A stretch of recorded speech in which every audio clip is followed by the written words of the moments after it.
Hello friends, how are you today? Welcome.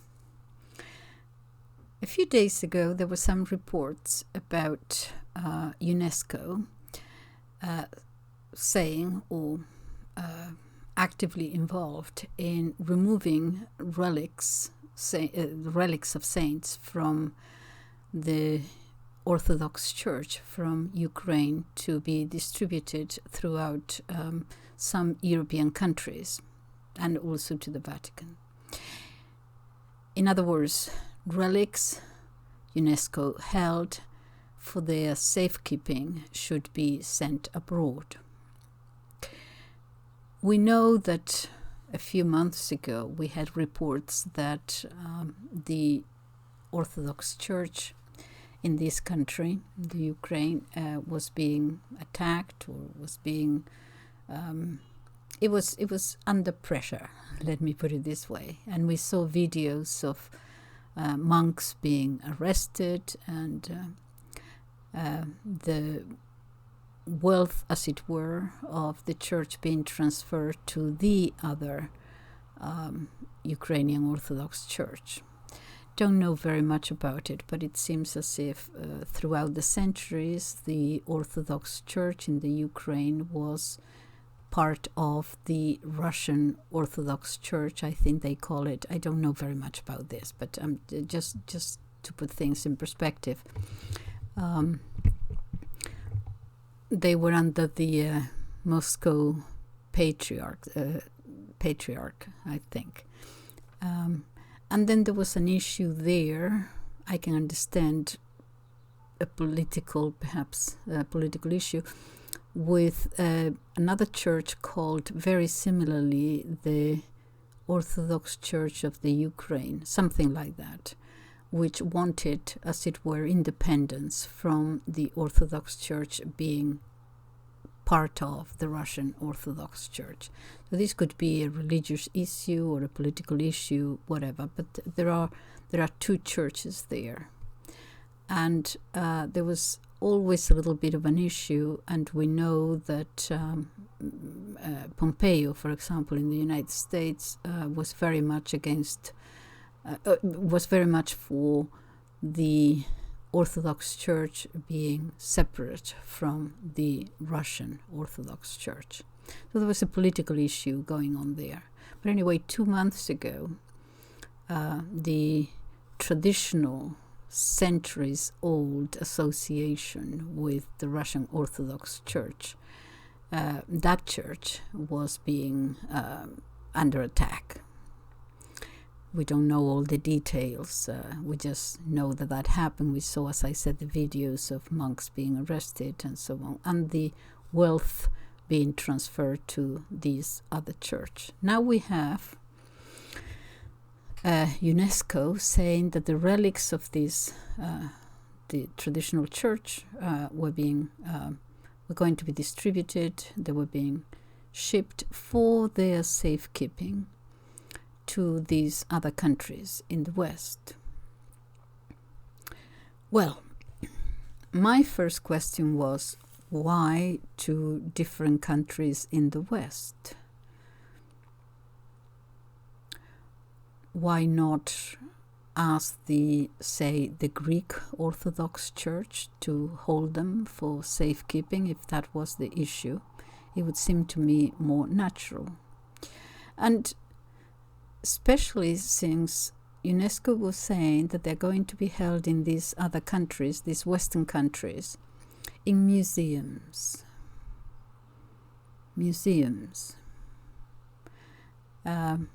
My ears pricked up at that point because these are religious items.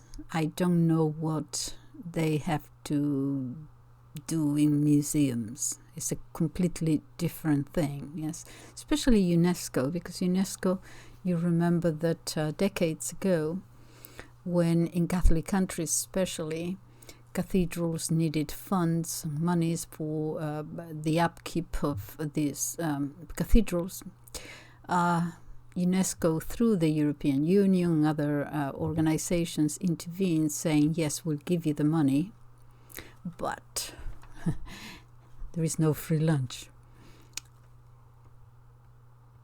you will have to take, these are Catholic cathedrals, you will have to take the Eucharist, the tabernacle, out of the church. Out of the church, well, you can put it there in a little corner somewhere, which they did. And some of them don't even have it in a little corner.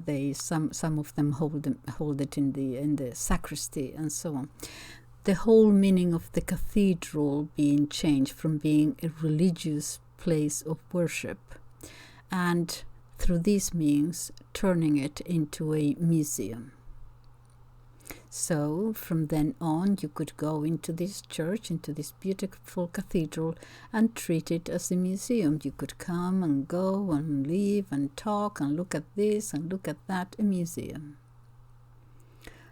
In other words, the religiosity and the spirituality of it being taken out. And so what you have now is that when you enter into these cathedrals that did that and took the tabernacle out, what you have is a museum, or it could be a Protestant church. In other words, there is silent, spiritually silent. Before, with the tabernacle and the Eucharist there, the church was filled with silence, but not silent. You could sense it. So they turned into a museum. So whenever UNESCO or its associates begin to meddle with where the relics of saints might go and put them in museums in Western countries, I have a problem with that. One of the countries is Italy. Surely Italy understands the meaning of relics, of saints' relics, and you go and put them in museums. Italy, I'm having a problem with Italy. I'm having a problem with a lot of countries, but certainly Italy. Giorgia Meloni, sono Giorgia, sono una donna, sono una madre, sono italiana, sono cristiana. Sono Ukrainiana now, I suppose. It wasn't long after she got elected. She went and played allegiance to the West. Now, why do I say this? I want to make another point here, and I'm going to post this video in Rumble too. I have also the Interpreting Tradition channel in Rumble, just in case I ever get into problems with the YouTube. I hope not.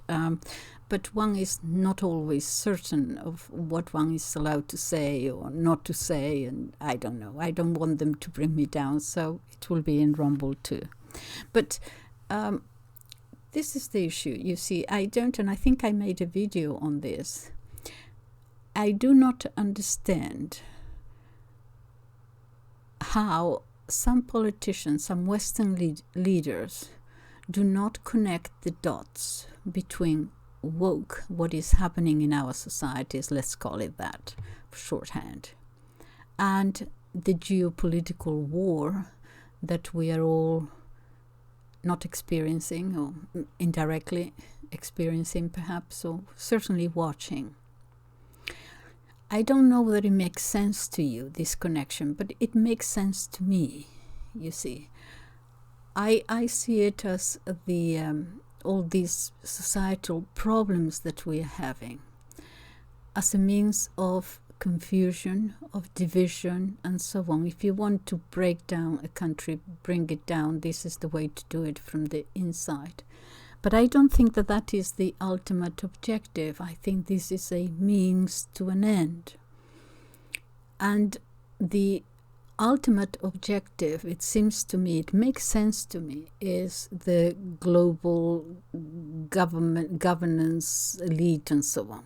In other words, the purpose of ESG, the environmental, social governance, it's for the purpose of creating or maintaining a unipolar world where the West or the United States, or through the United States, the elite has power or keeps control. In other words, it's a means to an end. Now, the one country, Russia, as I see it, that as it were through a spanner in this ultimate objective, this unipolar world, is Russia, hence the war. That is how I see it. And the poor Ukrainian people kind of being sacrificed to this end. This is the way I see it. Now, the rest of the world does not necessarily agree with it. The global south does not agree with the unipolar world, and so they accept a multipolar world, and so on and so forth. So we have a war. What I don't understand is how you can be against woke and pro-unipolar world, because the woke, as I said, is to me is just a means to an end. And that is what I don't understand with many leaders, for example, Meloni and many others, that they want to separate the two. Same with Nigel Farage, who is in the news lately. Those of you outside the UK, you've heard of him, I'm sure, but he's very well known in the UK. He's Mr. Brexit.